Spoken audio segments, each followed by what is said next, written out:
It was pole day and bump day all in one. A crazy day of action at the Indianapolis Motor Speedway. Some things better than others. Certainly, there's a lot to discuss about the bump day procedures and, of course, that always fabulous Fast 9 shootout with a mixture of young talent and extremely experienced drivers. Let's get into it. Well, it's the second day of qualifying, the combination of pole day and bump day. Strange format, we'll get to that, we'll be talking about that. First thing I want to talk about is the fact that right behind me-ish is the pole sitter for the 105th running of the Indianapolis 500, and that is Scotty Dixon. And he did it by probably about that much over Colton Herta, who, I think going in, at least I expected that it was the pole, or the battle for the pole, was going to be between Dixon and Herta. Turns out that's exactly what happened. But I think the big surprise for a lot of people, at least, was the fact that Rinus VeeKay was up there, Chevy power plant.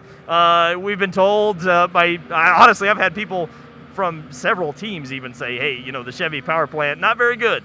Well, at least Ed Carpenter Racing seemed to make it work, so I don't know. There's some weird things going on with that. It was... The Fast 9, I think, is probably the best thing, or the best change that the Speedway has made to the format in quite a while, because ultimately we're not going for track records anymore. We're going for entertainment. And I think, while it is inherently a gimmick, it's one that I think provides a lot of excitement. And we saw it, especially the way they've refined the format over the years, where you have the build-up. You got the 9th qualifier from the previous day all the way up to the pole sitter. So when you get a surprise like Rinus VeeKay getting on that front row, looking like a pole contender, then Colton Herta puts together 232 laps, and then Scott Dixon does almost a 233. That's really quite exciting. It gets the crowd into it, all that good stuff. What wasn't so good was bump day, or the last chance qualifier, or whatever they want to call it now. It definitely worked better, I thought, when they did the single car runs a couple of years ago. But I think especially, really, I think TV companies be damned. I really think we need to go back to, 5 to 6 o'clock, having an hour where people will just go and run and get as many runs as they can with a changing track. I think that's a little bit more exciting than what they had here, where it was parc fermé conditions and they didn't let the cars go out, and if you touched the cars or made certain adjustments, you pulled your time. I thought that was a bit silly. They need a format change for next year, because even yesterday we talked about the shenanigans with Dalton Kellett and all that stuff. I think in some ways we just need to have a look at it for next year. So Sage Karam, Will Power, Simona Di Silvestro all got in. That was expected, I think. I said that Kimball for AJ Foyt and Top Gun with RC Anderson, they were just about a mile per hour off, and that proved to be the case. They were so very close, but couldn't quite get in. Will Power with an absolutely balls to the wall move, touching the turn 2 wall on his qualification attempt. But hey, legendary bump day bonsai runs. It's crazy to see a Team Penske car involved in that, but as it turns out, that's how it worked. By the way, the Herta Autosport team, using the Juncos Racing chassis, once again qualifies in the 33rd position, but the important point there is that they actually qualified. I want to talk about the two cars that got bumped today. Charlie Kimball was very gracious in defeat today. That for whatever reason, that car just didn't go, couldn't find the speed, and it sounds like he's going to be back next year, so that's good. I hope his sponsors, Tracibia, stick with him, because I think I think Charlie is a driver who has proven he should be in this race and can qualify for it.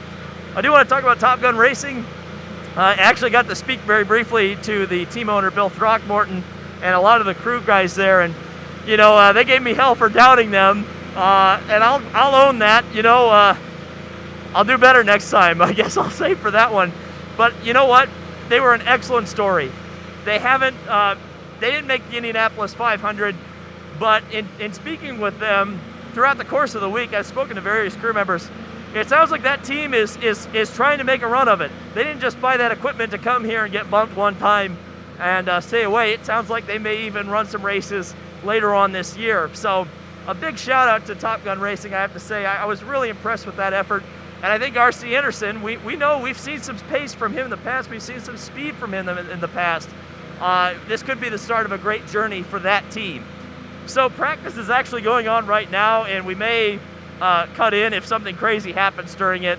Hey, it's Future David again. So remember that practice session I was just talking about? Well, Simon Pagenaud lost an engine in it. It's similar, it at least appears similar to the Sebastian Bourdais failure we saw on the first day of 500 practice. Now, this may not be as big of an effect as you may think, because of course this is the last practice session, or today was the last practice session in which they will use these motors. Everyone will get a new engine, a fresh engine for the Indianapolis 500. However, I think it is important to note that 2 Chevrolet engines have failed thus far. So this will be something we will be watching on the Carb Day practice and of course in the race. It could mean something, and there certainly appears, at least right now, to be a pattern establishing itself. But this kind of final practice, which I guess is kind of taking the place of the Monday session, which is not happening this year, kind of the last race prep before Carb Day. Of course, Carb Day is a 2-hour session this year, and no Freedom 100 as we know. So that'll be the next time you'll see a trackside report from me. But outside of that, man, what a week. I can't believe it's already over. And now we prepare for race day, the 105th running of the greatest spectacle in racing, the Indianapolis 500. Look for a starting grid video from me in the nearest future, and then we'll be talking about some predictions as the week goes on. Thanks for sticking with me. Subscribe for more IndyCar content. This has been David Land on YouTube, and we'll see you in the next video.